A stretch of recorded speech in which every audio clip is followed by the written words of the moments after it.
Cops arrest a black woman for shoplifting, unaware. She is an off-duty police captain.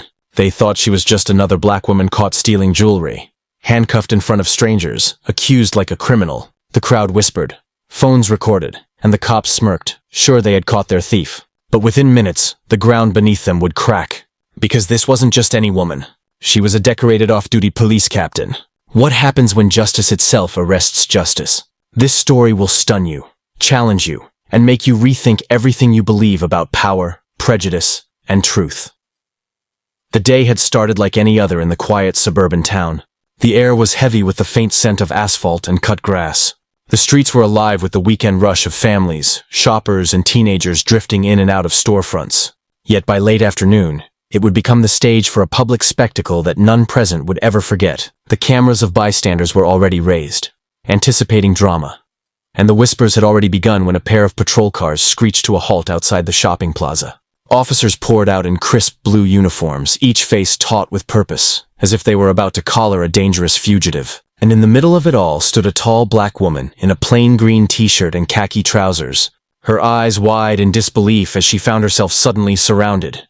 The officers barked commands, one thrusting forward a gloved hand, holding a chunky golden onyx necklace as if it were bloody evidence of a crime. His voice booming, "Caught red-handed!" The cry instantly drew gasps from the growing crowd. But the woman, instead of cowering, stood still, her jaw tightening, her breathing steady, her silence more powerful than any protest she could have shouted. Deep inside, she knew the storm would pass, but not before it consumed everyone around her. "Ma'am, don't play dumb. You've been identified," the lead cop snarled, his tone dripping with rehearsed authority. His partner then clamped her wrist in cold steel cuffs, the metallic snap echoing too loud in the open air. And still she said nothing, though her mind spun through images of every training session she had endured, every badge she had earned, every officer she had commanded in high-risk raids. Ironies too sharp to ignore, for here she was, treated as less than human by men who, if they only knew her identity, would be saluting her. No one in the crowd knew the truth. They only saw a scene fitting old prejudices. A black woman accused of shoplifting jewelry. The story was already written in their minds long before any fact surfaced. And the whispers hissed like smoke. She looks guilty. They caught her stealing, another one off the streets. Meanwhile, children tugged at their mother's hands, confused by the tension, yet unable to look away. The officers escalated, raising their voices and shoving the necklace inches from her face, another barking to clear the sidewalk. And all the while, the woman's silence carved an invisible divide. Her eyes flicked briefly at the nameplates on their uniforms, memorizing, recording, calculating. Because she knew this wasn't just a misunderstanding. This was a test of the very system she had sworn to defend. A system that now turned on her without hesitation. The mall security guard, nervous and pale, muttered half-truths about seeing her near the jewelry counter, though he hadn't actually seen her conceal anything. But the cops were hungry for certainty, and in their certainty lay arrogance, the kind that blinds men to the precipice beneath their feet. As they shoved her toward the squad car, a ripple of unease passed through the crowd. Someone muttered, "She doesn't look like a thief," and another whispered, "Why is she so calm?" And in that fragile hesitation was the seed of the first twist, the beginning of a story that would explode across headlines, shake entire departments, and rewrite lives. Yet for now, the cuffs cut deeper into her wrists. Her lips remained sealed, and her silence was her weapon. Because what none of them realized, not the crowd, not the furious officer, not the smug partner holding her arm, was that this woman had once led men just like them into battle against real criminals. She had once stared down armed suspects, had once buried colleagues who died wearing the same uniform these officers wore today. And she was about to turn this wrongful arrest into a reckoning that would rattle the foundations of their badge, their assumptions, and their pride. The ride to the precinct was suffocating. The hum of the squad car engine was underscored by the rhythmic hiss of the police radio. But louder than both was the weight of the injustice pressing down on the woman's chest as she sat handcuffed in the back seat. Her face was expressionless, yet her mind was ablaze with calculation, replaying every detail of her arrest, every insult disguised as procedure, every assumption masked as duty. She noticed how the younger officer in the driver's seat kept glancing back through the rearview mirror. His eyes darted nervously away whenever her calm gaze met his, while the sergeant in the passenger seat clutched the necklace like it was a trophy, whispering into his radio about the suspect in custody, his voice charged with pride as though he had solved a great crime. He was unaware that he had just lit the fuse of a scandal that would scorch his career and the department's credibility. Yet the woman remained silent, her restraint rooted not in fear, but in strategy. Because she had learned long ago that silence could be a sharper blade than words when wielded correctly, her mind drifted to her years in uniform, graduating the academy with honors, earning commendations for leadership under fire, and commanding respect from hardened detectives and seasoned officers alike. And now to be reduced to a suspect by men too blind to see her strength, too arrogant to question their own assumptions, was both infuriating and revealing. For this was the very system she had sworn to protect, exposing its cracks not in hidden reports, but in broad daylight before witnesses, cameras, and the conscience of a community. At the station, the scene escalated further. The booking area was buzzing with chatter as the officers paraded her in. Some clerks raised eyebrows at the sight of the well-groomed woman in plain clothes, who carried herself with an aura too commanding for a petty thief.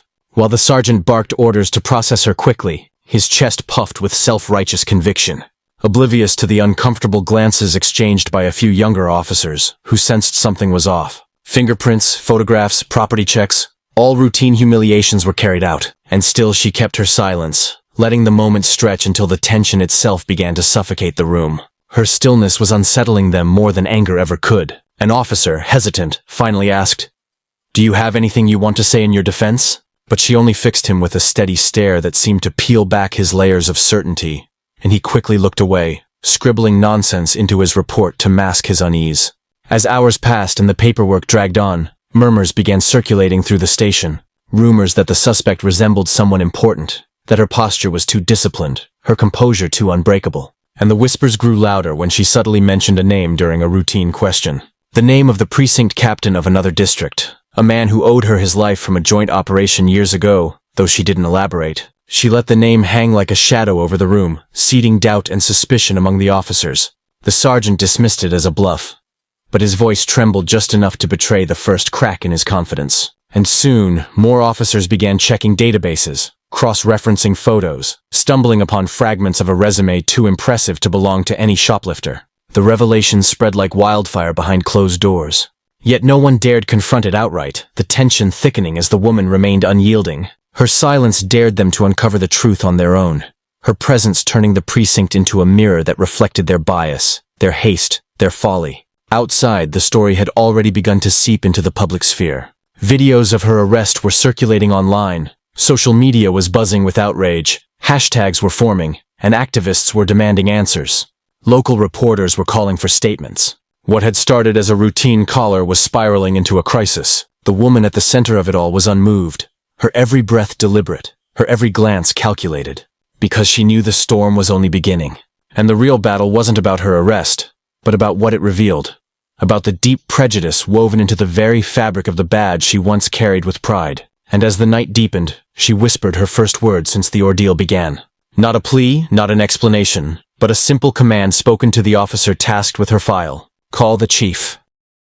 The precinct fell into an uneasy silence after her quiet command, the weight of her words rippling through the room like a cold wind. "Call the chief" was not the cry of a desperate suspect, but the order of someone who knew authority. The younger officers could feel it in their bones.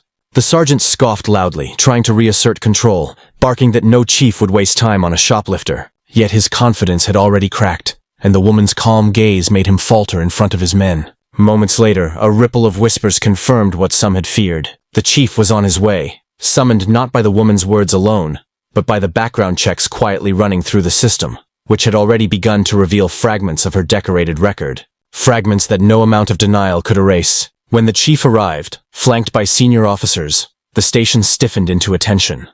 But the look on his face when his eyes met hers told the entire room a truth no one was prepared for. He knew her, not as a suspect, not as a stranger, but as Captain Daniels, the woman who had led critical operations, saved lives, and upheld the badge with honor for nearly 2 decades. The tension snapped, shock crashing over the room as realization spread. The same officers who had shoved her, mocked her, and paraded her were now standing frozen in shame. Their hands twitched at their belts, their eyes refusing to meet hers. And yet, instead of anger, she remained still, her silence sharper than any rebuke, her authority towering over them without a single raised voice. The chief demanded her release immediately, his tone thunderous. But the damage was done. The videos had already gone viral. The city was already watching. And the question now was not whether she was innocent, but how many careers, reputations, and illusions would crumble because of this reckless act of bias and arrogance. As the cuffs were removed and her wrists freed, she didn't gloat or lash out. She simply adjusted her sleeve, looked each officer in the eye, and uttered words that would echo in their minds long after. This is why people don't trust us. The next morning, headlines blazed across the city, the footage of her arrest replaying on every screen. Commentators argued over bias, accountability, and the fragile trust between police and the communities they served. But for Captain Daniels, the storm was not about vindication. It was about transformation. And when she stepped in front of the press, uniform on, badge gleaming, scars from the cuffs still faintly visible, her words cut through the noise with clarity. "Yesterday I was treated like a criminal because of assumptions, not evidence," she said. "And if this can happen to me, an officer who has given her life to this badge, then imagine what happens daily to those without a badge at all." The silence that followed was heavier than applause. A silence of reckoning. Even her accusers in the department stood in the crowd, heads bowed, realizing they had not just wronged a colleague, but exposed the very rot she had fought against for years. The city demanded reforms.